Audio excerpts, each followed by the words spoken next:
অনেক ভালো লাগছে, অনেক এক্সাইটেড। আর নির্বাচনটা হবে কি হবে না এটা নিয়ে গতকালকে থেকে অনেক টেনশনে ছিলাম। আর ইলেকশন যেহেতু এটা তো উৎসব মুখর একটা পরিবেশ, সবার সাথেই দেখা হয়।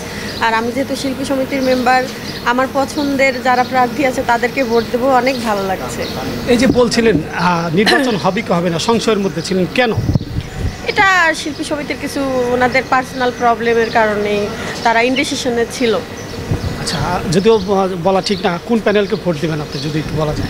আমি দুই প্যানেলেই ভোট দিব। আমার দুই প্যানেলেই আমার পছন্দের আর্টিস্ট আছে, আমার সাথে যারা কাজ করে সহকর্মী আছে, দুই প্যানেলেই ভাগ যোগ করে দিব। আচ্ছা, যাদের ভোট দিবেন, যারা বিজয়ী হবেন, বিজয়ী হওয়ার পরে তাদের কাছে কি প্রত্যাশা থাকবে আপনার? প্রত্যাশা থাকবে, গত এক বছরে আমাদের শিল্পী সমিতি হারিয়ে গেছে বললেই চলে, 2 বছরে সরি। তো আমি মনে করি এই 2 বছরে যা হয়নি, এই বছরে যারা আসবে আমাদের শিল্পীদের উন্নয়নের জন্য তারা কাজ করবে, শিল্পী সমিতির উন্নয়নের জন্য তারা কাজ করবে। আর আমাদের পাশে গত 2 বছরের আগে যেভাবে সবাই আমাদের অভিভাবকরা যারা আসছিল তারা যেভাবে ছিল, আমি চাইবো এবছর যারা আসবে তারা যেন আমাদের বিপদে আপদে সবসময় পাশে থাকে। যারা নির্বাচনে দাঁড়িয়েছেন তারা নির্বাচনের মুহূর্তে অনেক প্রতিশ্রুতি দিয়ে থাকে, আসলে সেই প্রতিশ্রুতি যারা পাশ করার পরে কতটা রক্ষা করে বলে মনে করেন?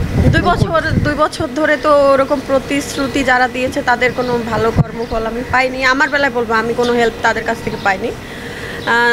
তো এবার ওরকম কেউ কিছুই বলেনি, প্রত্যাশাও দেখায়নি যে আপনাদের জন্য এটা করবো সেটা করবো। বাট আমি মনে করি একটা চেঞ্জের দরকার আছে। যদি প্রত্যাশা দেয়নি তাহলে আপনাদের কি চাওয়া? আমাদের চাওয়া যে আমি বললাম আমাদের বিপদ আপদে শিল্পীদের পাশে থাকবে, এটাই তো। একজন শিল্পী হিসেবে এর চেয়ে বেশি কিছু চাওয়ার নেই। আসলে তারা কি বিপদ আপদের পাশে থাকে কিনা? হ্যাঁ, আমার পাশে 2 বছর আগে যারা ছিল তাদেরকে আমি পেয়েছি। আমার মা অসুস্থ ছিল তখন পেয়েছি। এটাই তো আমাদের বিপদ। শিল্পীদের যে শুধু টাকা পয়সা দিলেই উপকার হয় সেটা কিন্তু না। অনেক সময় দেখা যায় একটা ফোন কলেও ভালো লাগে যে না আমাদের অভিভাবক আমাদের খোঁজ খবর নিচ্ছে, এটাই তো। আচ্ছা, গত রাতে একটু এখানকার পরিবেশ একটু থমথমে হয়েছিল, সেই ব্যাপারটা যদি একটু বলতেন।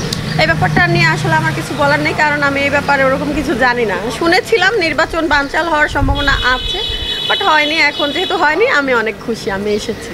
আচ্ছা, গত নির্বাচন আর এই যে বর্তমান যে নির্বাচন, গত নির্বাচনে হয়তো গেটে এরকম সমস্যা নেই, কিন্তু অনেক শিল্পীরা আসছেন গাড়ি থেকে নেমে তাদের পরিচয় দিয়ে তারপর আসতে হচ্ছে, এই ব্যাপারটা যদি শিল্পী সমিতির নির্বাচনে পরিচয় দিয়ে আসাটাই আমি মনে করি ভালো, কারণ দেখা যায় ইউটিউবার থাকে, অনেকে ইউটিউবার সেজে বাহিরের লোকজন ঢুকে যায়, আমাদের শিল্পীদের ভাবমূর্তি নষ্ট করার জন্য অনেক ধরনের কথাবার্তা বলে। এই জন্য আমি বলি যে তারা যেহেতু পরিচয়পত্র চেয়ে ভিতরে নিচ্ছে, এটা ঠিকই আছে, ভালো। গত নির্বাচনে যারা নির্বাচিত হয়েছিলেন, নির্বাচনের পরে সেই জিনিসটি আবার কোর্ট পর্যন্ত গড়িয়েছে, সুপ্রিম কোর্ট পর্যন্ত।